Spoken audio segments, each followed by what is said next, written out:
نبی صلی اللہ علیہ وسلم کے بارے میں جو مشرکین مکہ مذاق اڑایا کرتے تھے اور کہتے تھے کہ کیا تم نے ایسے شخص کو دیکھا جو کہتا ہے کہ ہم جب مر کے مٹی ہو جائیں گے دوبارہ زندہ ہوں گے، یا تو ان کو جنون ہے یا انہوں نے معاذ اللہ پہ جھوٹ باندھا ہے. تو اس طرح وہ نبی کا مذاق اڑاتے تھے. تو اللہ نے ان کو فرمایا کہ تمہیں ڈر نہیں لگتا کہ اللہ تمہیں زمین میں دھسا دے یا آسمان کے ٹکڑے تم پہ گرا دے. پھر اللہ نے فرمایا کہ جو ڈرنے والے لوگ ہیں، جو اللہ کی طرف انابت کرنے والے لوگ ہیں، وہ ان باتوں سے ڈرتے ہیں، وہ اللہ کے عذاب کا خوف دل میں رکھتے ہیں. تو اب اللہ تعالیٰ نے دو طرح کے لوگوں کا تذکرہ کیا کہ کچھ منیب لوگ جو اللہ سے ڈرنے والے ہیں، اور کچھ وہ لوگ جو منیب نہیں ہیں، جو اللہ کی طرف توجہ نہیں کرتے. اور دونوں واقعات میں جو چیز قدر مشترک ہے وہ یہ ہے کہ دونوں کو اللہ نے دنیاوی نعمتوں سے بہت نوازا تھا. تو ایک اللہ کے شکر گزار بنے اور ایک اللہ کے ناشکرے بنے. ایک آل داؤد اور آل سلیمان ہے اور ایک قوم سبا ہے. تو اللہ کہتے ہیں آل داؤد اور آل سلیمان اللہ کے شکر گزار بنے، ان کو بھی دنیا میں بڑی نعمتیں دی، بلکہ بہت زیادہ نعمتیں دی. ان کو تو قوم سبا سے بھی زیادہ نعمتیں دی. اور دوسری قوم سبا تھی جن کو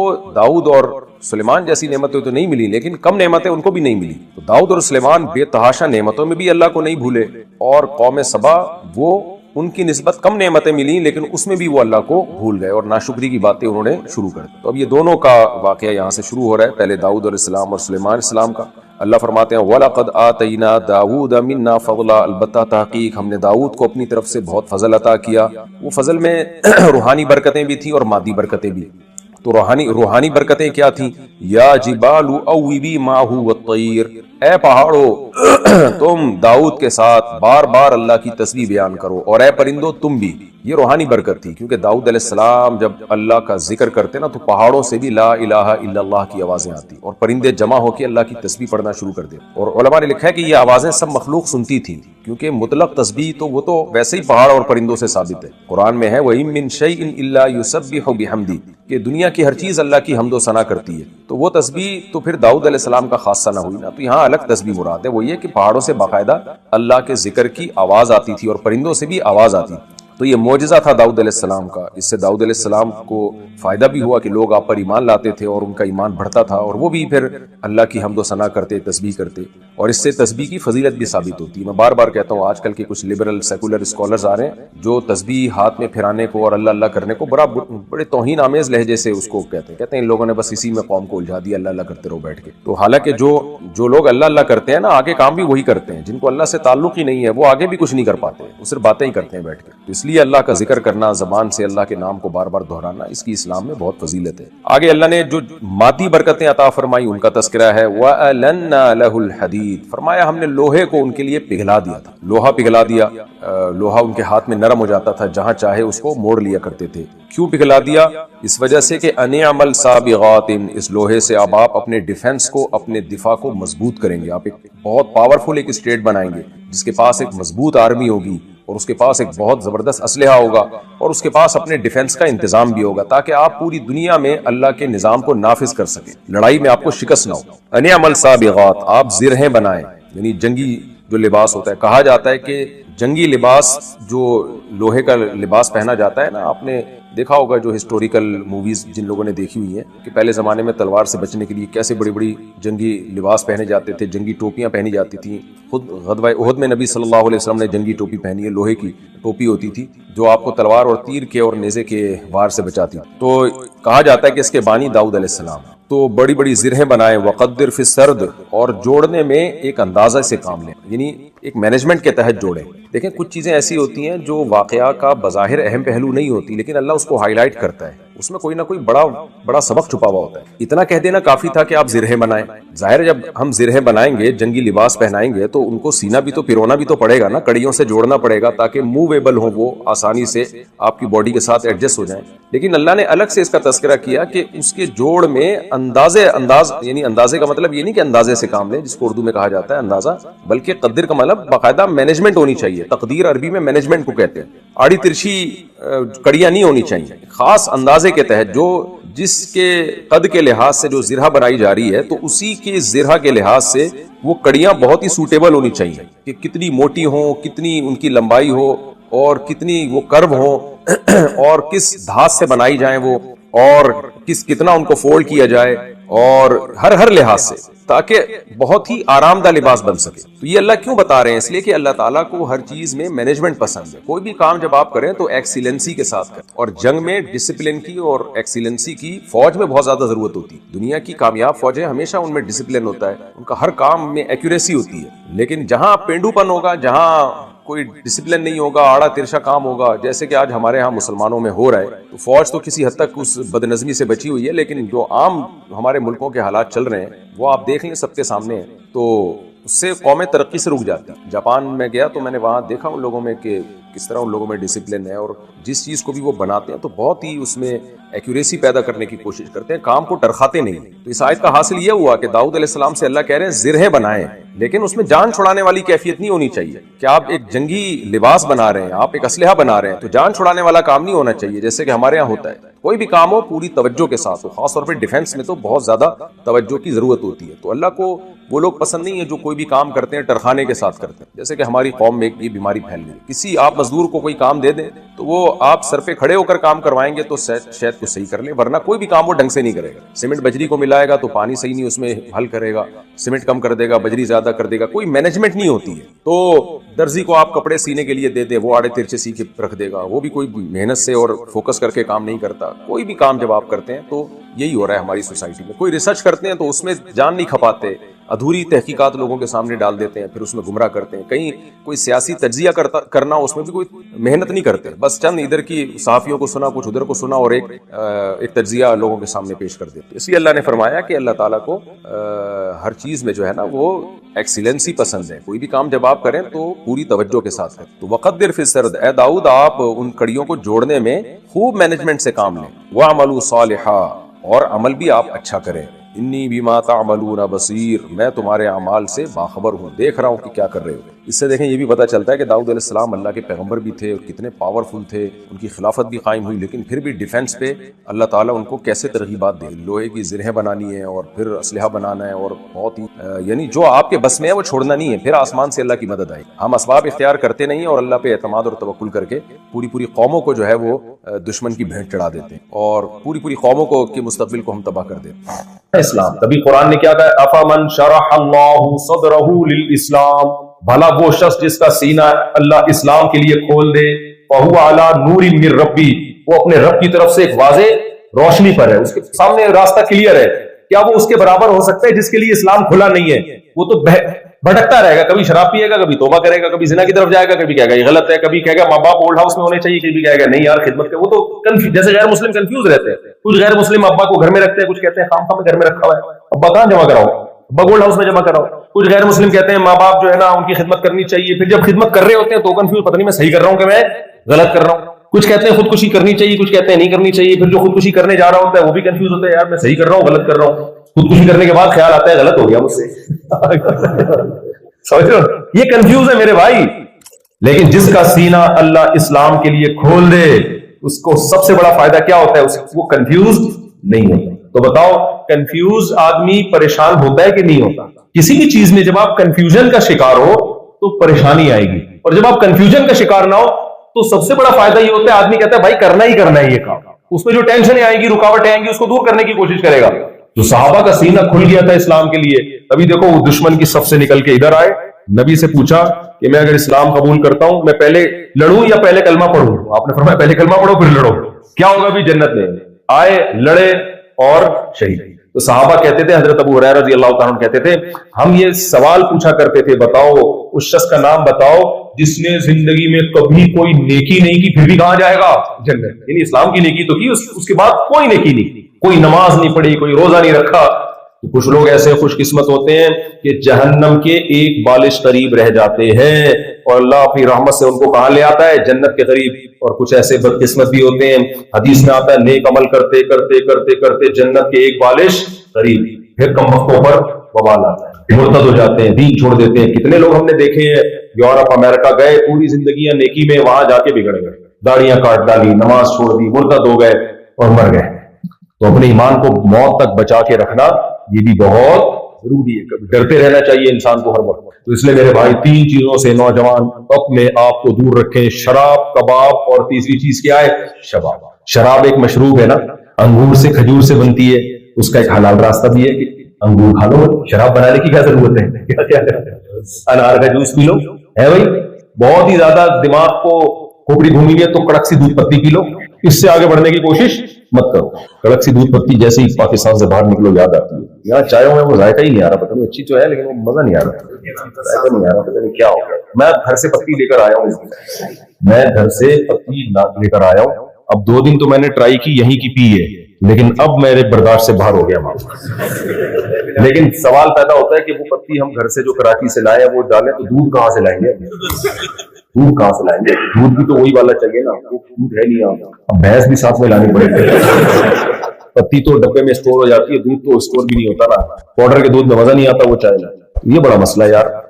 اب یہاں تو میں شراب کا آلٹرنیٹ بتاتا ہوں, کڑک چائے پی لو, وہ تو یہاں آلٹرنیٹ پھر کیا پیوں میں.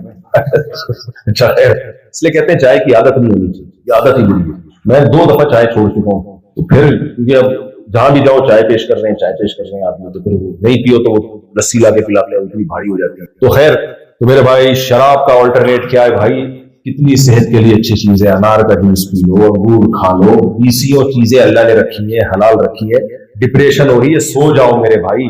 یہ ڈپریشن کا فطری علاج نہیں ہے شراب پینا. اس سے وقتی طور پر ڈپریشن ٹھیک ہوتی ہے, لیکن ڈپریشن کم ہونے کے بجائے بڑھ جاتی ہے. یعنی آپ کے لیے 3-4 ٹینشنیں تھی, مجھے ہمیشہ 4 ٹینشن ہی دماغ میں آتی ہیں, استغفر اللہ, جب بھی ٹینشن کے لیے ادب بیان کرتا ہوں, حالانکہ وہ ٹینشن ہے نہیں. تو پتہ نہیں کیوں جب بھی میں کہتا ہوں 3-4 استغفر اللہ, یعنی میرے ٹینشن نہیں ہے. تو کسی کی بھی ٹینشنیں ہیں, کوئی بھی بے روزگاری کی ٹینشن یا گھر میں کوئی جھگڑا ہو رہا ہے اس کی ٹینشن, تو آپ شراب پی کے کیا کرتے ہو, ٹینشن ختم ہو جائے گی. نہیں بھائی, اگر 6 ٹینشنیں تھی تو آپ اب ایک اور ٹینشن لے رہے ہو, کیونکہ یہ نہیں ملے گی, دماغ خراب ہوگا. پیو گے تو دوسروں کا دماغ خراب کرو گے. کیا ایسے سے واقعات ہیں, شرابی ہو گئے, کیا کچھ نہیں کر رہے, طلاقیں دے رہے ہوتے ہیں کم وقت. تو اس لیے اللہ نے شراب کا آلٹرنیٹ کیا رکھا ہے بھائی, بہت ساری پاکیزہ چیزیں اللہ نے کھانے پینے کے لیے رکھی ہیں یار, کم تھوڑی ہے, وہ کھاؤ. کباب کا آلٹرنیٹ کیا, حلال چیزیں کھاؤ. مردار مت کھاؤ, گائے کا گوشت کھا لو. یہاں بکرا کتنا سستا ہے, میں تو حیران ہوں. اتنے سستے بکرے یہاں پہ, 6,000 7,000 ڈالر میں اگر پاکستانی گوشت میں کنورٹ کریں تو اتنے. تنزانیہ میں بھی ایسے ہی ہے, کیونکہ گھاس بہت ہے, اتنے بکرے یہاں غریب آدمی بھی بکرے کھا رہے ہیں.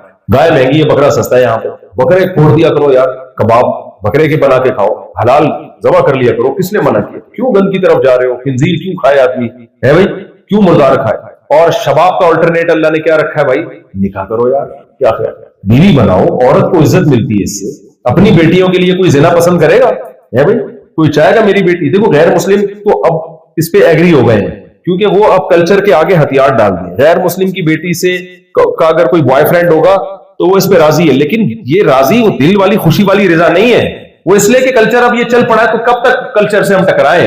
ورنہ خدا کی قسم انسان کی فطرت نہیں ہے, وہ اپنے لیے گرل فرینڈ برداشت کر لے گا, اپنی بیٹی کے لیے کوئی انسان کا بچہ ہو وہ کبھی بھی بوائے فرینڈ کو پسند نہیں کرے گا, کیونکہ بوائے فرینڈ چینج ہوتے رہتے ہیں. یہ تو مجبور ہو گئے ہیں, تباہ ہو گیا ان کی سوسائٹی. تو کیا آپ برداشت کر لو گے اپنے لیے, اپنی بیٹی کے لیے کوئی بوائے فرینڈ ہو؟ تو بھائی پھر کیوں اس بوائے فرینڈ والے گرل فرینڈ والے کلچر کو پروموٹ کر رہے ہو, کیوں گرل فرینڈ بنا کے گھوم رہے ہو؟ تو اللہ نے شباب کا آلٹرنیٹ کیا رکھا ہے بھائی, نکاح کرو. اور وہ تو جوان, نبی نے حکم کیا دیا ہے, یا معاشر الشباب, ٹھیک ہے نا, لفظ ہی اللہ کے نبی نے شباب کا استعمال کیا کہ جو لوگ شباب ہیں, جوان ہیں, وہ کیا کرے, من استطاع منکم الباءۃ, جس کو بھی رشتہ مل رہا ہو, جس میں بھی استطاعت ہو, فلیتزوج, وہ کیا کرے, شباب سے ہی شادی کرے. وہ سمجھ میں آ رہی ہے بات کہ نہیں آ رہی ہے؟ کیونکہ کم عمر ہوگے تو رشتہ بھی تمہیں کیا ملے گا, کم عمر کا ملے گا.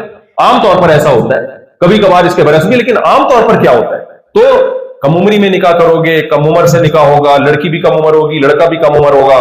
تو بھائی نکاح کو پروموٹ کرو اپنی سوسائٹی میں, اور نکاح اللہ پہ توکل کے بغیر نہیں ہوتا. نکاح کرتے ہوئے کیلکولیٹر کو سائڈ پہ رکھ دیا کرو. یہ غیر مسلموں کا کام ہے کہ جب وہ شادی کی بات کرتے ہیں, انگریز 50 سال میں سوچتا ہے, تو پھر وہ حالانکہ خرچہ کم بہت تم نے 5 روپے کا نہیں کرنا اس کے اوپر, پھر بھی کیلکولیٹر سوچ رہا ہوتا ہے کہ شادی میں کتنا خرچہ آئے گا, کیونکہ وہ عقل کا غلط استعمال کر رہا ہے. ہمارے مذہب نے ہمیں کیا کہا کہ خرچہ سارا تمہارے اوپر آئے گا. اللہ پھر تو شادی کا حکم کیوں دے رہا ہے؟ اللہ نے کہا جو خدا تمہیں نکاح کا حکم دے رہا ہے وہ تمہیں یہ بھی کہہ رہا ہے, ان یکونوا فقراء یغنیہم اللہ من فضلہ, جس اللہ نے تم جب پیدا ہوئے تھے تمہاری ماں کی چھاتیوں میں دودھ پیدا کیا. کیوں؟ اس لیے کہ ماں کو تم گفٹ میں ملے.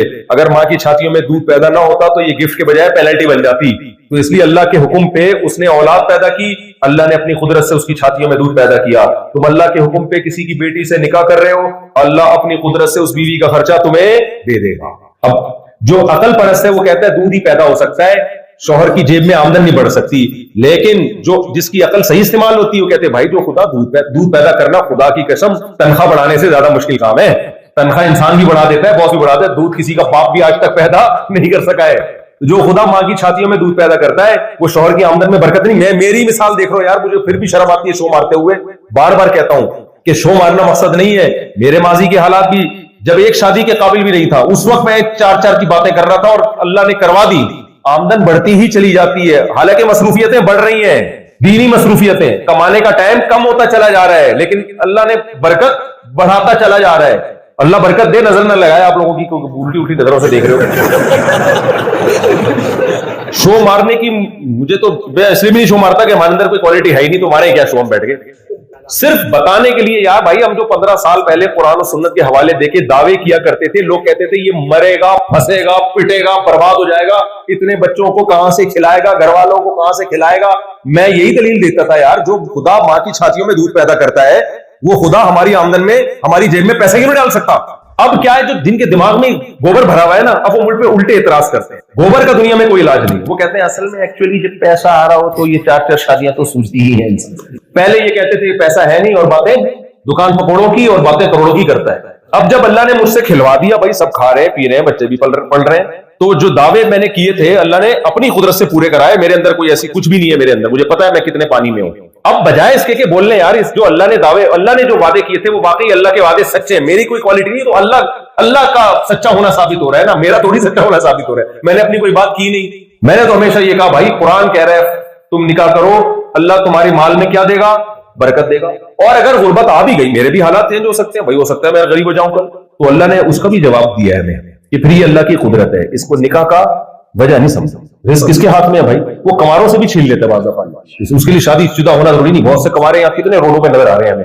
امریکہ میں نے روڈوں پہ کنوارے دیکھے ہیں, امریکہ جیسے لاس اینجلس, کتنا مالدار ملک, کتنے کنوارے میں نے دیکھے گوروں میں, اتنے مہنگے ترین ملک میں, اتنی لگژری سٹی میں روڈ پہ سو رہے ہیں, کھانے کے پیسے نہیں ہیں. تو بھائی جس سے اللہ نوالا چھینے, وہ امریکہ میں اتنے مہنگے جگہ پہ بھی اللہ نوالا چھین لیتا ہے, اور جس کو دینا چاہے اللہ بیٹھے بیٹھے بھی دے دیتا ہے اس کو. تو میں یہ نہیں کہہ رہا بیٹھے رہیں, کیونکہ ہماری قوم پہلے ہی بہت سست ہے, وہ کہیں گے اللہ بیٹھے بیٹھے دیتا, چلو بیٹھے رہو, سست لوگ ہیں ہم.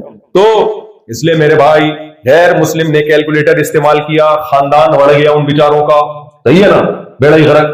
ہمیں اللہ نے کہا نا نا نا نا, کیلکولیٹر اس موقع استعمال کرو, ویسے کرو, کسی کو پیسے دیے تو کیلکولیٹر گن کے دو, ایسا نہ. لیکن کچھ چیزوں میں کیا کرنا پڑے گا بھائی, اللہ پہ توکل. یہ کام اللہ پہ توکل پہ ہوتا ہے. اس لیے بس میں اپنے بیان کو ختم کر رہا ہوں. دیکھو وہ زیمبیا والوں, میرے آنے کا فائدہ جب ہوگا جب آپ یہ چند باتوں پہ عمل کرنا, صحیح ہے نا. تبلیغ والے تو آپ کو ہم سے زیادہ سمجھاتے ہیں, اچھا تو وہی سمجھاتے ہیں, محنت بھی ان کی ہے زیادہ.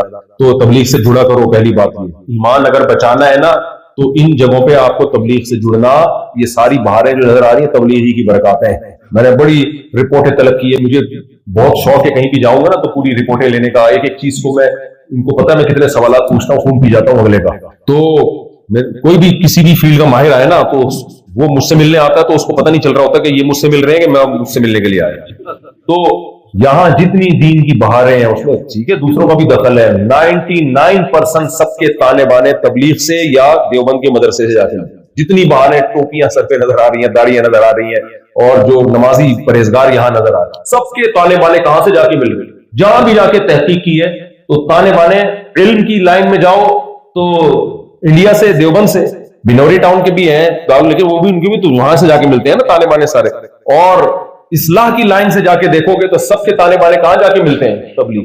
تو اس لیے اس سلسلے کو جوڑ کے رکھو. گجراتیوں کے بارے میں مشہور ہے کہ جہاں بھی گجراتی مسلمان جائے گا تو مسجد اور مدرسہ لازمی بنائے گا. تو غیر مسلم ملکوں میں نا جہاں بھی مسلمان جائے 4 میم کا وہاں ہونا ضروری ہے. یہ 4 میم یاد رکھ لو اور ان 4 میموں کو سپورٹ کرو. نمبر 1 مقبرہ, جس کو قبرستان کہتے ہیں. قبرستان مسلمانوں کا اپنا ہونا چاہیے. یہاں قبریں اتنی مہنگی ہوتی ہیں تو بھائی مالدار لوگوں کو چاہیے زمینیں خرید کے وقف کریں. امریکہ میں اتنی مہنگی قبر ہے, میں نے کہا بھائی یہاں تو, اور غیر مسلم اس کا حل سوچا بھائی جلا دو. بھائی جو غریب آدمی ہوتا ہے کہتے ہیں کون دفنائے گا, کیا کرو بھائی, انہوں نے بھی جلانا شروع کر دیا. یار اتنی مہنگی خبر ہے تو مسلمان جلا سکتا ہے کیا؟ تو مقبرہ کس کا ہونا چاہیے, مسلمانوں کا اپنا. دوسری چیز مسجد, اس میں بھی میم آتا ہے نا, جہاں جاؤ مسجد بناؤ لازمی. تیسری چیز مدرسہ, تاکہ آپ کے بچے عالم بنے. اگر عالم بننا ختم ہو گئے نا بچے, گمراہی پھیلے گی. یہ علم اٹھے گا علماء کے اٹھنے سے. حدیث میں آتا ہے, بخاری مسلم کی حدیث ہے, تو علماء پیدا ہوتے رہیں. ورنہ اور یہ علماء چند لوگ قربانی دے کے مدرسوں میں آئیں گے, ان کو قربانی کا بکرا بننا پڑے گا. ہم بھی جب مدرسے میں آئے تھے نا تو قربانی کا بکرا بننے کے لیے سے ہی آئے تھے. لوگ اب میرے بلاگ دیکھتے ہیں, یہ کبھی ادھر ہرن کے پیچھے بھاگ رہا ہے, کبھی جناب ادھر چپو چلا رہا ہے, کسی ایسی عیاشی کر رہا ہے. یہ مولوی بھائی جب آپ اپنے بچوں کو بھیج دو مدرسے, بھائی کیا خیال ہے, بھی عیاشی کر مدرسوں میں عیاشی تھوڑی. تو جو ہے نا, جب ہم مدرسوں میں آئے تھے تو اس لیے سے تھوڑی آئے تھے کہ امریکہ میں جھیل میں چپو چلائیں گے. کوئی دنیا میں ایسا بیوقوف دیکھا میرے بچے کو مولوی بنا دو تاکہ یہ امریکہ میں چپو چلائے, کشتی چلائے, پتا ہے کچھ نہیں ہوتا. تو قربانی دینی پڑے گی کچھ لوگوں کو. تو یہاں نوجوانوں میں سے کچھ کو قربانی دینی پڑے گی کہ ہم عالم بن رہے ہیں اپنے آپ کو دین کی خدمت کے لیے وقف, کسی لالچ کے بغیر, کسی لالچ کے بغیر. یہ قربانی. تو یہ کتنے میم ہو گئے؟ تیسرا میم ہو گیا مقبرے, پہلا مقبرہ, دوسرا مسجد, تیسرا مدرسہ, چوتھا مولانا کا میم, جس کو میں نے عالم سے تعبیر کیا. تو مولانا بھی مدرسے ہو گئے, مولانا ہی مارکیٹ میں نہیں ہے, تو مدرسے میں کیا ڈاکٹر پڑھائے گا آگے کیا ہے بھائی؟ تو خاندانی قسم کا مولانا, 2 نمبر مولانا نہیں. مولانا کی 2 قسمیں ہیں. دیکھو مدرسے 2 نمبر نہیں ہوتے. مولانا اگر 2 نمبر ہوگا تو مدرسہ بھی کیا ہوگا؟ تو 2 نمبر مولانا ہوتے نہیں, زیادہ تر 1 نمبر ہی ہوتے ہیں, لیکن کچھ 2 نمبر بھی ہوتے ہیں. لوگ صرف داڑھی پگڑی دیکھ کے اس کو مدرسہ بھی حوالے کر دیتے ہیں, مسجد بھی حوالے کر دیتے ہیں. تو بھائی وہ مالی کرپشن کر رہا ہوتا ہے, غیر اخلاقی حرکتیں ہوتی ہیں اس میں. تو داڑھی والے برے نہیں ہوتے, لیکن برے لوگ بھی داڑھی رکھ لیتے ہیں. مولانا برے نہیں ہوتے, لیکن کچھ برے لوگ بھی مولانا بن جاتے ہیں. میں ایسے بھی بعض مولانا کو جانتا ہوں, کمانے کا کوئی دھندا ہی نہیں تھا, بے روزگاری سے تنگ آ گئے تو انہوں نے درس نظامی کر کے مولانا کا لقب حاصل کیا. اس کے بعد مدرسہ یا مسجد بنا کے نوٹ چھاپنا شروع, ایسے کروڑ پتی بن گئے. تھوڑی سی لانگ ٹرم پالیسی اختیار کی اور اس پالیسی کا فائدہ ہے. کچھ ہے, سارے نہیں ہوتے, زیادہ تر الحمدللہ ٹھیک ہی ہوتے ہیں, لیکن یہ بھی ہوتے ہیں. تو خاندانی مولانا, خاندانی مدرسہ, مسجد اور 4 عدد مولانا بہت ضروری. اور آخری بات, سچی مچی کی آخری, کہ یہ سب چیزیں تو ضروری ہیں, لیکن ساتھ ساتھ تعلیم بھی بہت. جس ملک میں بھی آپ رہتے ہو, ایجوکیشن کے ذریعے وہاں اپر لیول پہ پہنچنے کی تاریخ ہمیں بتاتی ہے کہ مسلمان جہاں ایجوکیشن میں دنیا دین کی تعلیم تو ہے, دنیاوی تعلیم کی بات کر رہا ہے, جہاں بھی پیچھے رہ گئے نا تو پھر کچھ وقت کے بعد وہ غلام بن گئے. تو ایسا دنیا سے کنارہ کشی اختیار نہیں کرنی ہے. آپ یہاں بڑے بڑے عہدوں پہ جانے کی کوشش کرو. یہاں کے لوگوں کے ساتھ, یہاں کی حکومت کے ساتھ آپ کا بیہیویئر اچھا نہیں بلکہ بہت اچھا ہونا چاہیے. ان کو لگے کہ یہ لوگ ہمارے لیے خطرہ نہیں ہے, کیونکہ مسلمان بعض جگہ ایسی حماقتیں کرتے ہیں کہ حکومت کو لگتا ہے ہمارے لیے خطرہ ہے, تو پھر پابندیاں لگیں گی, ماریں گے, ظلم ہوگا آپ کے اوپر, بہت ہوگا, پھر مرو گے پھر برے طریقے سے. تو کبھی ایسا کوئی کام نہیں کرنا کہ حکومت کو لگے یہ لوگ ہمارے لیے خطرہ ہے. کچھ مذہبی اسکالر الٹ پٹانگ کرتے ہیں خلافت کے نام پہ اور نظام کی تبدیلی کے نام پہ. پیکج ان کے پاس کوئی نہیں نظام کی تبدیلی کا, وہ آپ کو کھڑا کر دیں گے اور پھر آپ پر ایسا ظلم ہوگا, حاصل کچھ بھی نہیں ہوگا اس کا. ہمیشہ ہمیں شریعت نے گراؤنڈ ریئلٹی کو سامنے رکھ کر فیصلے کرنے کا حکم دیا ہے. سمجھتے ہو کہ نہیں سمجھتے؟ تو اس لیے گراؤنڈ ریئلٹی یہی ہے کہ آپ کا بیہیویئر حکومت کے ساتھ اور یہاں غیر مسلموں کے ساتھ اچھا نہیں بلکہ بہت اچھا. بہت اچھا اس لیے کہہ رہا ہوں تاکہ آپ نمایاں ہو. اچھا تو سبھی کا ہوتا ہے بھائی, بہت اچھا ہوگا تو یار یہ بڑے خاندانی ہوتے ہیں. پھر ایجوکیشن میں آپ آگے بڑھو گے تاکہ بڑے بڑے عہدوں پہ آپ جاؤ, تاکہ آپ کے خلاف کوئی پالیسیاں نہ بنے. سمجھ رہے ہو؟ تو گورنمنٹ سے بنا کے رکھنی ہے, قانون کو فالو کرنا ہے. یہاں ابھی تک رپورٹ اچھی ہے, یہاں غیر مسلموں میں مسلمانوں کا امیج, پہلا ملک میں نے دیکھا ہے جہاں غیر مسلم مسلمانوں کا امیج بہت اچھا ہے. یہ بتاتے ہیں لوگ یہاں پہ یار غیر مسلم کیا کہتے ہیں مسلمان, کیونکہ مسلمان غیر مسلموں کو صدقات و خیرات بہت دیتے ہیں, ان کی مدد بہت کرتے ہیں. تو اللہ کرے ایسے ہی ہو, مجھے تو رپورٹیں یہی مل رہی ہے. تو اس لیے میرے بھائی اور زیادہ اچھا بن جاؤ. کیا خیال ہے, گورنمنٹ کی طرف سے کوئی اچھا بننے پر پابندی ہے کیا؟ تو یہ سب باتیں ہیں جس پر ہم سب نے عمل کرنا ہے. اللہ تعالیٰ سے دعا ہے اللہ ہم سب کو عمل کی توفیق عطا فرمائے, مجھے بھی اور آپ کو. تو کرو گے نا بچوں کی جلدی شادیاں بھائی, اللہ پہ توکل کرو گے نا. لوگ بڑا روتے ہیں, کہتے ہیں ہمارے بچے زنا میں پڑ گئے. بھائی تو شادی کر دے, ٹائم پہ نہیں پڑے گا انشاءاللہ. سمجھ رہے ہو؟ اور پھر جب ایک دفعہ تو آپ کرا